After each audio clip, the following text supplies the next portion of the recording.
Now the new topic or the new chapter that we are going to study is business services. So in this we are going to study is meaning, features of the services, types of the business services, in which we will discuss the transportation, banking, insurance, communication and the warehousing. Next topic is banking services, in which we will deal with the meaning and the nature, functions of the commercial bank, insurance, meaning and importance of insurance, principles of insurance, difference between insurance and assurance, types of insurance, life insurance and the general insurance. In the general insurance, fire insurance, marine insurance, health insurance, fidelity insurance, etc. So difference between the life insurance and the general insurance. Next topic that we will discuss, that is difference between the life, fire and marine insurance, and the last topic is postal and the telecom services. Okay, so let's start. That the service sector includes all the commercial firms. Service sector includes all the commercial firms engaged in the banking, communication, transport, insurance, warehousing, etc. ठीक है, तो service sector में क्या क्या आते हैं? Basically आपके सारे कमर्शियल फर्म्स आते हैं जो किस में इंगेज होते हैं, आपका बैंकिंग में, कम्युनिकेशन में, कि हम लोग को एक कोई इंफॉर्मेशन कम्युनिकेट करनी हो, ट्रांसपोर्ट में, ट्रांसपोर्टेशन सिस्टम में, इंश्योरेंस की फैसिलिटी प्रोवाइड करने में, वेयर हाउसिंग में, etcetera. So the service sector constitute the basic infrastructure which is a must for smooth flow of business activity.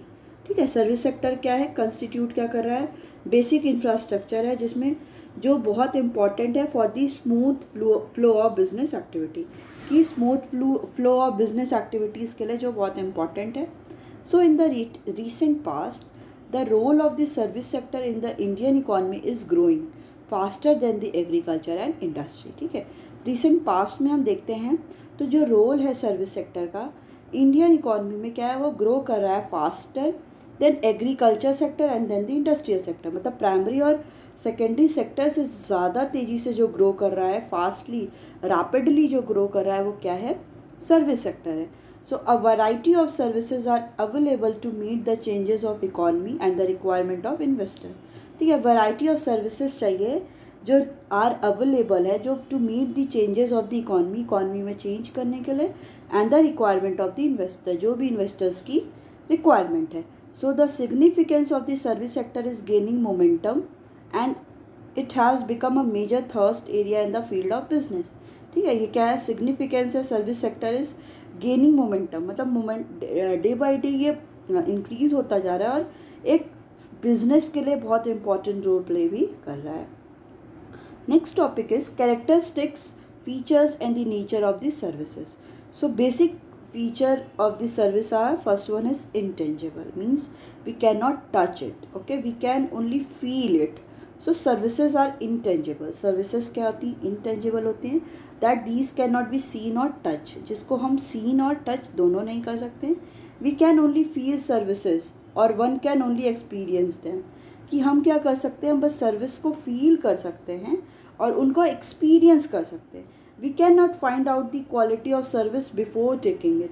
ठीक है, और हम क्या है कि we can not find out the quality of service, कि हम क्वालिटी ऑफ सर्विस को नहीं समझ सकते कि कोई भी सर्विस की क्वालिटी कैसी है जब तक हम उसको टेक ना करें, हम उसको लेना. So one can find out the quality only after experience it, कि हम किसी भी चीज़ की क्वालिटी तभी जान सकते हैं जब हम उसको एक्सपीरियंस करें. So supplier must try to offer good quality services. ठीक है, सप्लायर क्या करेगा, ट्राई ये करेगा कि वो गुड क्वालिटी सर्विस प्रोवाइड करे कस्टमर्स को, so that they demand them again after experience them, कि जैसे वो कोई भी कंज्यूमर और कस्टमर क्या करेगा, एक बार वो एक्सपीरियंस करा, उसे अच्छा लगा, तो वो बार बार उसी गुड्स की डिमांड करे. ठीक है. Next one is lack of homogeneity और दी कंसिस्टेंसी. सॉरी, ठीक है, लैक ऑफ होमोजेनिटी और inconsistency. So services have to be performed each time according to be demand and expectation of the each customer. ठीक है, service को क्या है, perform करना है ईच टाइम, हर time, according to demand and expectation of the each customer, की जैसी भी डिमांड है और कैसा एक्सपेक्टेशन है हर एक कस्टमर का, उसके अकॉर्डिंग। सो सेम सर्विसेज में be provided differently by different service provider, कि सेम ही सर्विस क्या है कि वो कैसे प्रोवाइड होगा, डिफरेंट प्रोवाइड होगा बाय डिफरेंट अगर सर्विस प्रोवाइडर है तो वो जो भी सर्विस प्रोवाइड करेंगे वो डिफरेंट ही होगी। For example, the banking services provide by the nationalized bank are quite different from the banking services provide by the private sector और द फॉरेन बैंक। की जो भी बैंकिंग सेक्टर्स के थ्रू, जो भी बैंकिंग सेक्टर हैं उनकी जो भी सर्विस प्रोवाइड होगी, वो जो नेशनलाइज्ड बैंक है, ठीक है, उनकी जो सर्विस प्रोवाइड होगी, और जो सर्विस प्राइवेट सेक्टर और फॉरेन बैंक से सर्विस प्रोवाइड होगी, तो उन दोनों की सर्विस क्या होगी, वो डिफरेंट होगी। Next one is inventory. So the main feature of the services is that services are consume at the same time when they are produced. कि मेन फीचर सर्विस का यही है कि सर्विसेज का, कि सर्विस क्या होती है, कंज्यूम होती है उसी टाइम पे जब वो प्रोड्यूस की होती हैं। So there is no need to maintain inventory और द स्टॉक ऑफ सर्विसेज। तो ऐसा कोई ज़रूरत नहीं है कि इन्वेंट्री और स्टॉक ऑफ सर्विसेज को हम मेंटेन करें।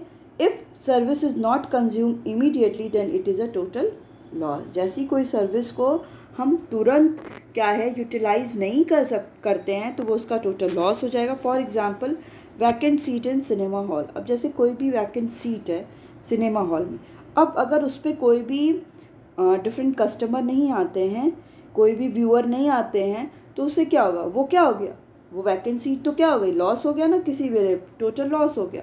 तो अगर वो सर्विस किसी ने नहीं लिया एट दैट टाइम प्रेजेंट में, जैसी वो सर्विस प्रोवाइड की गई है, तो वो टोटल लॉस हो जाएगा। Next one is non transferability और इनसेपरेबिलिटी। ठीक है, non transferability and the inseparability. So the services can not be separated from the provider of service. कि जो भी सर्विस है वो सेपरेट नहीं हो सकती है कि जो सर्विस को प्रोवाइड कर रहा है। These are the produced and consume at the same place only. वो सारे प्रोड्यूस और कंज्यूम क्या होते हैं, उसी सेम टाइम पे होते हैं। For example, we can not separate the medical services provided by the doctor from a doctor. कि अब हम जो भी मेडिकल सर्विस प्रोवाइड हो रही है डॉक्टर से, अब हम उसकी सर्विस को ये नहीं कह सकते कि तुम डॉक्टर नहीं बन के तुम टीचर बन जाओ। जो जिसकी सर्विस है वो वही सर्विस ही प्रोवाइड करेगा। अब जो टीचर है वो ये नहीं कर सकता कि वो इंजीनियर बन के कुछ भी काम करे, तो जिसकी जो सर्विस है वो वही सर्विस ही करेगा। Doctor and his service are inseparable. Doctor को अगर आप उसकी सर्विस से इनसेपरेट कर दो तो वो क्या है, वो सेपरेट हो ही नहीं सकता। So similarly it applies to lawyer, chartered accountant etcetera. कि अब लॉयर को भी क्या कह दो कि वो जाके किसी का ऑपरेशन करे, तो क्या ये पॉसिबल है? नहीं। जिसकी जो सर्विसेज है वो वही सर्विस ही लेगा, उसको हम ट्रांसफ़र किसी और पे नहीं कर सकते। Next one is customer participation and the involvement. So to experience a service the participation of the customer is essential. कि कोई भी सर्विस में एक्सपीरियंस करने के लिए जो पार्टिसिपेशन है कस्टमर का वो क्या है, बहुत इंपॉर्टेंट है। For example, telephone companies provide telephone services. कि जो भी टेलीफोन कंपनी है वो क्या करती है, टेलीफोन सर्विस प्रोवाइड करती है। But to use this services customer has to make a receive the call. अब इन सर्विस को लेने के लिए अब कस्टमर को क्या करना, फ़ोन कॉल तो करना पड़ेगा, फ़ोन तो रिसीव करना पड़ेगा। तो जो भी सर्विसेज जिसको प्रोवाइड हो रही हैं उन सर्विसेज में किसी का पार्टिसिपेशन होना ज़रूरी है। ठीक है, अभी नेक्स्ट है आपका difference between the goods and services. we will differentiate between the services and the goods along with the basis. So first one is intangible. तो सर्विसेज क्या होती हैं, इंटेंजिबल होती है, हम सर्विसेज को टच और सीन नहीं कर सकते हैं। Goods are tangible. गुड्स क्या होते हैं, उनको हम टच कर सकते हैं। Inventory, so no requirement to maintain inventory. मतलब अगर कोई भी सर्विस प्रोवाइड हो रही है, हमको उसको इमीडिएटली क्या करना पड़ेगा, कंज्यूम करना पड़ेगा, नहीं तो वो टोटल लॉस हो जाएगा। बट गुड्स क्या है, गुड्स की इन्वेंट्री क्या है, हम मेंटेन कर सकते हैं। Inseparable, services can't be separated from the provider. अब जो डॉक्टर की सर्विस है, हम डॉक्टर को उसकी सर्विस से अलग नहीं कर सकते, but goods can B separated from the provider. जैसे हम मैन्युफैक्चर प्रोड्यूस कर रहा है तो उसको हम उससे सेपरेट कर दिए, वो किसके पास चला गया, होलसेलर, देन होलसेलर से भी सेपरेट करके रिटेलर के पास, एंड देन कस्टमर के पास। Next one is standardisation. So it is difficult to standardise and maintain the quality. कि अब इसमें क्या है कि बेसिकली सर्विसेज में डिफ़िकल्ट होता है कि एक स्टैंडर्ड और एक मेंटेन क्वालिटी का हम बनाए रखें, but goods can be standardize, goods को हम स्टैंडर्डाइज कर सकते हैं। Next one is nature. So it is an activity और प्रोसेस। ठीक है, सर्विस क्या होती है, कोई एक्टिविटी होती है और कोई प्रोसेस होता है। मतलब वॉचिंग अ टीवी या वॉचिंग अ मूवी, ये क्या है, कोई भी एक्टिविटी हम कर रहे हैं। रीडिंग अ बुक, ये सारी क्या है, एक्टिविटी हैं। So it but goods are the physical objective, मतलब फिजिकल ऑब्जेक्टिव है, जैसे बेड हो गया, टेबल हो गया, कॉपी हो गया, पेन हो गया, कार हो गया, टीवी हो गया, ये सारे क्या हैं, गुड्स है, फिजिकल ऑब्जेक्ट है। टाइप्स क्या है, तो सर्विस क्या होती हैं, हेट्रोजीनियस होती हैं, बट गुड्स क्या होते हैं, वो होमोजीनियस होते हैं। ट्रांसफ़र ऑफ ओनरशिप, तो ओनरशिप हम इन केस ऑफ सर्विसेज वो हम ट्रांसफ़र नहीं कर सकते। मतलब अगर मैं डॉक्टर हूँ तो मैं अपनी डॉटर को या मैं अपनी मदर को मैं ये नहीं कह सकती तुम भी डॉक्टर बन जाओ, जो ओनर है वो वही होगा। बट गुड्स क्या हो सकते हैं, गुड्स के ओनर चेंज हो सकते हैं, क्योंकि गुड्स क्या होता है, वो ट्रांसफरेबल होता है, एक जगह से दूसरी जगह वो ट्रांसफ़र हो रहा है। नेक्स्ट वन इज़ क्लासिफिकेशन और the types of the services. ठीक है, कितनी टाइप की सर्विस होती हैं। So services can be broadly categorise into following types: business services, social services and the personal services. ठीक है, पढ़ते हैं कि ये बिजनेस सर्विसेज क्या होती हैं। So business services are those services which are used by the business enterprises to carry on business activities more smoothly. ठीक है, बिजनेस सर्विस क्या होती हैं, वो सारी सर्विसेज होती हैं which is used by the business enterprises. जो भी बिजनेस इंटरप्राइजेस हैं वो उसको यूज़ करते हैं to carry on the business activity, कि जो भी बिजनेस एक्टिविटी है उसको मोर स्मूथली करने के लिए कोई भी बिजनेस इंटरप्राइजेस उसको कैरी करते हैं। फॉर एग्ज़ाम्पल बैंकिंग सर्विस हो गया, जो बिज़नेस में नीडेड होता है, इंश्योरेंस की सर्विस हो गई, ट्रांसपोर्टेशन हो गया, वेयर हाउसिंग हो गया, communication etcetera. So these all are the business services. Next one is social services. So social services are carried voluntary to achieve social goal or to uplift the society at large. ठीक है, ये क्या होता है, ये voluntary होता है, मतलब it is related to with own interest, कि कोई हमें क्या है, सोशल गोल को अचीव करना है, सोसाइटी को अपलिफ्ट करना है। सो दीज सोशल सर्विसेज में improve standard of living of weaker section of the society. ये कोई भी सोशल सर्विस क्या होती है, अगर मिलती है तो लोगों की जो स्टैंडर्ड ऑफ लाइफ है, स्टैंडर्ड ऑफ लिविंग है वीकर सेक्शन की, वो इम्प्रूव होती है। जैसे किसी को हेल्थ की फैसिलिटी प्रोवाइड कर दो, प्रॉपर सैनिटेशन की फैसिलिटी हो गई स्लम एरियाज़ में, एजुकेशन की फैसिलिटी हो गई। तो these all are the social services which uplift the society, जो सोसाइटी को अपलिफ्ट करती है। So these services are carried by the government, business enterprises and NGOs। अब ये जो सारी सर्विसेज हैं, अब वो सर्विसेज कौन प्रोवाइड करता है, वो सारी सर्विसेज प्रोवाइड करती है गवर्नमेंट, प्रोवाइड करती है, बिजनेस इंटरप्राइजेस करते हैं, जो नॉन गवर्नमेंट ऑर्गेनाइजेशंस हैं वो सारे क्या हैं, ये सारी डिफरेंट सर्विसेज प्रोवाइड होती है through the social service. But business services में क्या आती है, वो सारी सर्विसेज जो कोई भी बिजनेस को कंटिन्यू करने के लिए, बिजनेस को एक्टिविटी को कंटिन्यू करने के लिए ज़्यादा स्मूथली ये सारी उसकी नीड होती है। Next one is personal services. So personal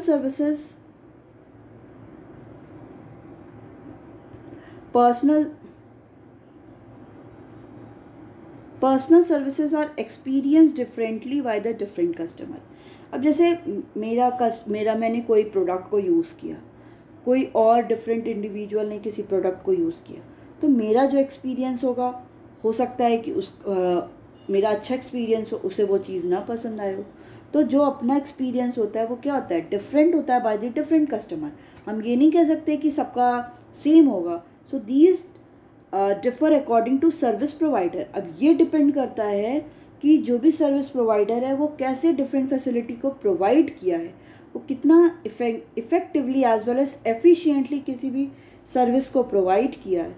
so these also depend upon the customer demand. अब ये किस पे डिपेंड करता है कि कस्टमर क्या डिमांड कर रहा है, कस्टमर का प्रेफरेंस क्या है, कि वो टूरिज़्म के लिए कहाँ थिंक आउट कर रहा है, कि वो इंडिया में कर रहा है या आउटसाइड द इंडिया, या किस रेस्टोरेंट को ज़्यादा प्रेफर कर रहा है। तो ये सारा पर्सनल सर्विस क्या होती है, एक्सपीरियंस डिफरेंट मेंबर्स से, डिफरेंट कस्टमर से डिफरेंट ही होती हैं।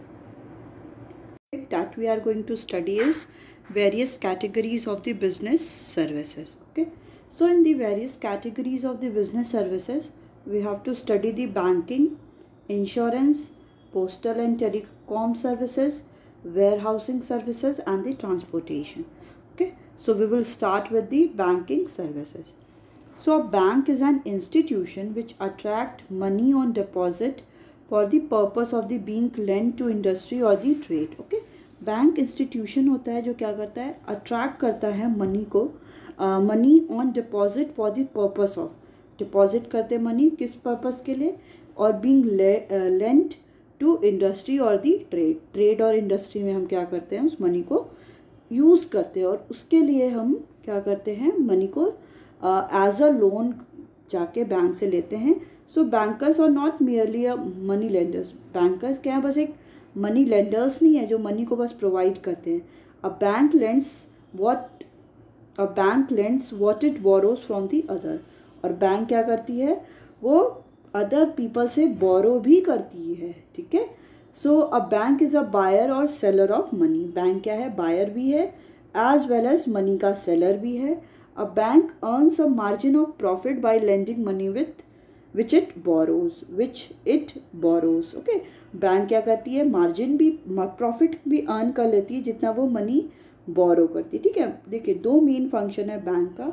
सबसे मेन फंक्शन है कि वो डिपॉजिट एक्सेप्ट करती है एज वेल एज क्या करती है, डिपॉजिट और लेंडिंग और दी प्रोवाइडिंग दी, और लोन प्रोवाइड करती है। ठीक है, दो काम है, एडवांसिंग दी लोन एडवांस करती है एज वेल एज डिपॉजिट को एक्सेप्ट करती है। So according to Indian Banking Regulation Act 1949, banking means क्या है, accepting of deposit from the public, deposit क्या करती है, पब्लिक से उसको डिपॉजिट एक्सेप्ट करती है for the purpose of lending और द इन्वेस्टमेंट। किस पर्पस के लिए, कि कहीं किसी को लेंड करना है, प्रोवाइड करना है, एज वेल एज इन्वेस्टमेंट किसी को करना है, तो इस पर्पस के लिए डिपॉजिट भी एक्सेप्ट करती है। So next is types of the accounts. Okay, so first one is saving deposit account. So a person can open a saving deposit account by depositing a small sum of money. ठीक है, कोई भी person क्या कर सकता है, अपने saving deposit account को ओपन कर सकता है कि स्मॉल सम ऑफ मनी को बैंक में डिपॉजिट करके he can withdraw money from his current when ever needed, from his account. ठीक है, कोई भी इंडिविजुअल है वो क्या है, मनी को विथड्रॉ कर सकता है अपने अकाउंट से वेन एवर नीडेड, जब भी उसको उसकी ज़रूरत हो, and can deposit when ever surplus is available, और वो उस मनी को क्या करता है, डिपॉजिट भी कर सकता है जब भी सरप्लस अवेलेबल हो। So depositor is issued a cheque book, जो भी डिपॉजिटर है जो डिपॉजिट कर रहा है उसको क्या है, एक चेक बुक मिलती है और एक पासबुक मिलती है। तो all the amount deposited and withdrawn by the depositor are recorded in the passbook.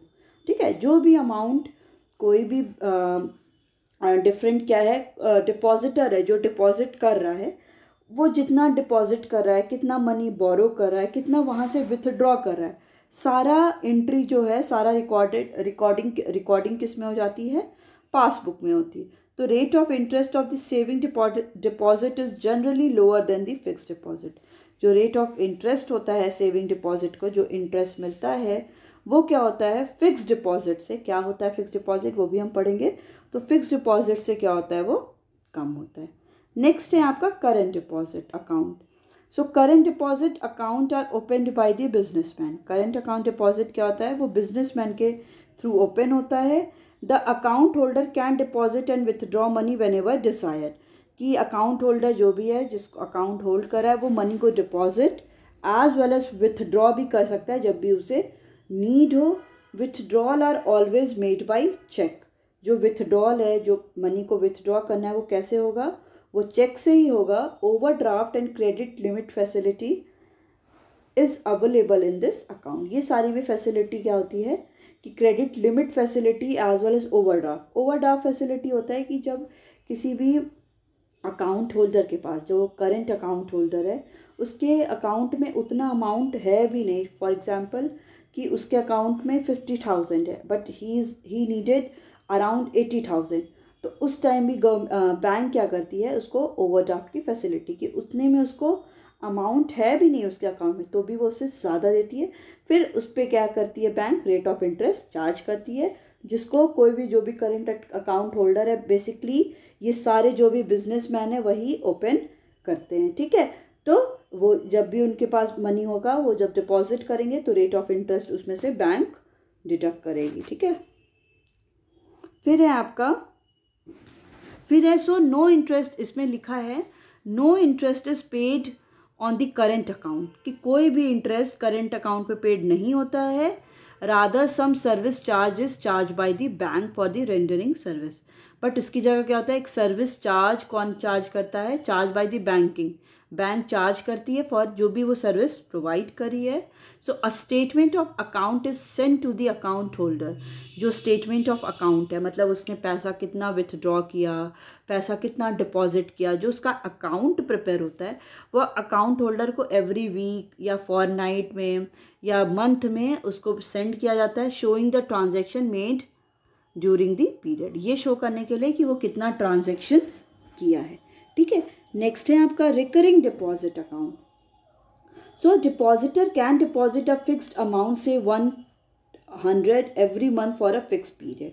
ठीक है, कोई भी डिपॉजिटर है वो क्या करता है, वो अपने मनी को डिपॉजिट करता है विद द फिक्स्ड अमाउंट। मतलब ऐसा नहीं है कि कोई इंडिविजुअल आज 100 कर रहा है, नेक्स्ट मंथ में वो क्या करे 200 करे, नहीं, ये फिक्स्ड अमाउंट होता है। से 100 every month for a fix period, किसी भी फिक्स पीरियड के लिए, 1 ईयर के लिए, 2 ईयर, तो उस फिक्स पीरियड के लिए वो क्या है, सेम अमाउंट ही डिपॉजिट करता है। The amount together with interest is repaid on the maturity.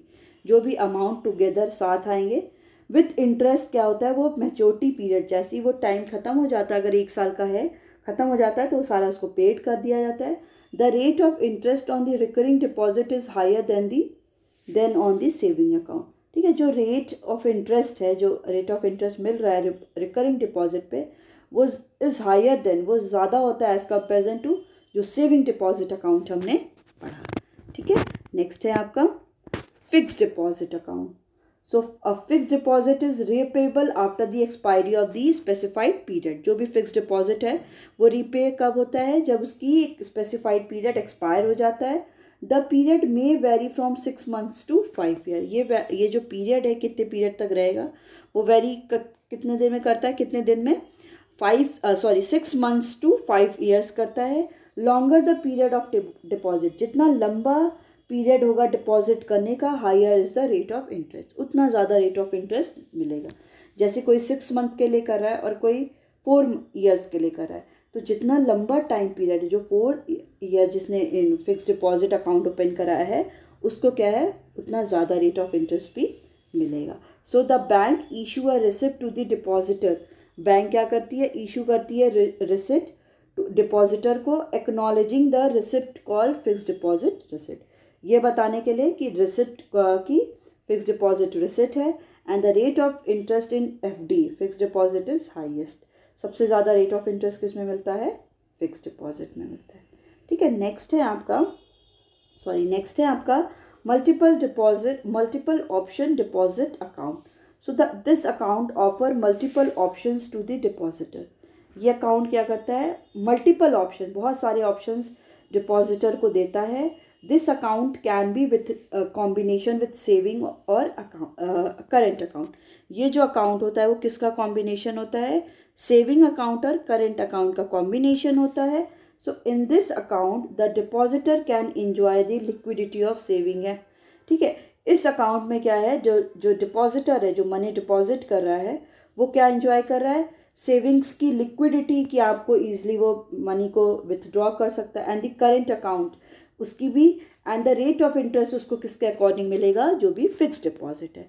So when the amount of deposit exceeds a particular limit, जैसी जो अमाउंट है डिपॉजिट का वो पर्टिकुलर लिमिट से ज़्यादा हो जाता है, then automatically the amounts gets transfer into the fix deposit. फिर ऑटोमेटिकली वो अमाउंट क्या है वो फिक्स डिपॉजिट में ट्रांसफ़र हो जाता है. ठीक है, तो ये सारे क्या थे, अकाउंट्स थे. नेक्स्ट है आपका some important services provided by the bank. So first one is bank draft. इसमें क्या कह रहा है, this is the cheque drawn by the one bank against the fund deposited into its account at the another bank. ये cheque drawn होता है कैसे, one bank करता है अगेंस्ट द फंड, जो भी फंड डिपॉजिट है into its account at the another bank. किसी भी बैंक के उसी के डिपॉजिट क्या है, किसी अकाउंट अनदर बैंक में उसका कोई अकाउंट है, authorising the second bank to make payment to the individual.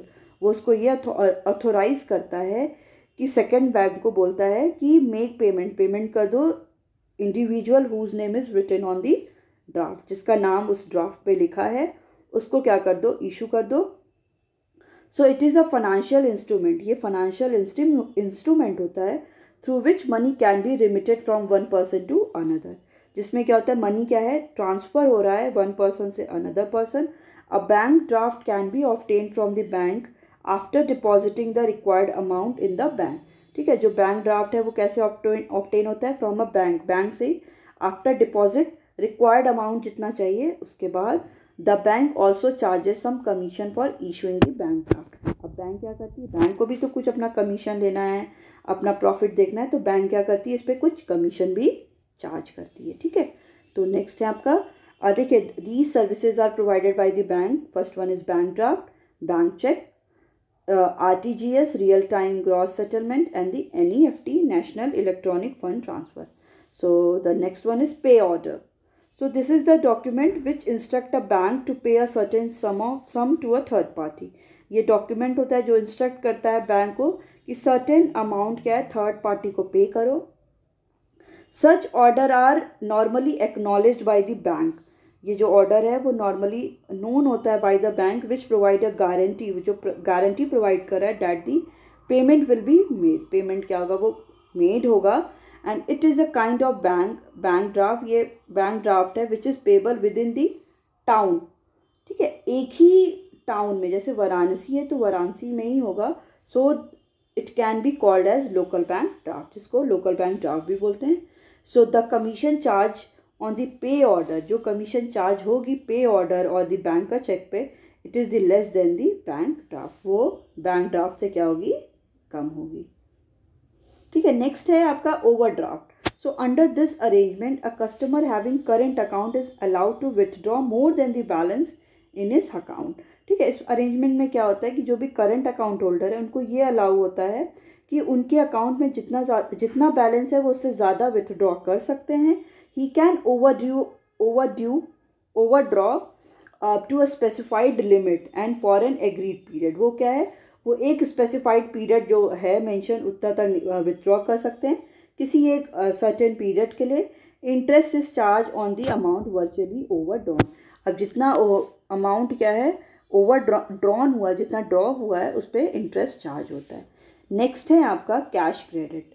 So under this arrangement the borrower is allowed to withdraw up to the certain limit against the security. इसमें क्या होता है, arrangement ये है कि बोरोवर क्या है, विथड्रॉ कर सकता है सर्टेन लिमिट, सर्टेन अमाउंट कोई भी सिक्योरिटी दे के. ठीक है, short, medium and long term loan. So a loan is lump sum advance repayable on the expiry of the specified period. ठीक है, लोन क्या होता है, एक एडवांस होता है जिसको रिपे करना पड़ता है, कोई भी स्पेसिफाइड पीरियड है. सो इट में बी सिक्योर्ड और दी अनसिक्योर्ड. ये सिक्योर भी होता है और अनसिक्योर्ड भी होता है. The loan may be paid back by the borrower in instalment. अब ये लोन क्या है, पे बैक भी होता है, कैसे, बाय द बोरोवर करता है, इंस्टॉलमेंट में करता है. ठीक है, एक साथ ना करके कुछ स्पेसिफाइड पीरियड में और स्पेसिफाइड अमाउंट करता है. ठीक है,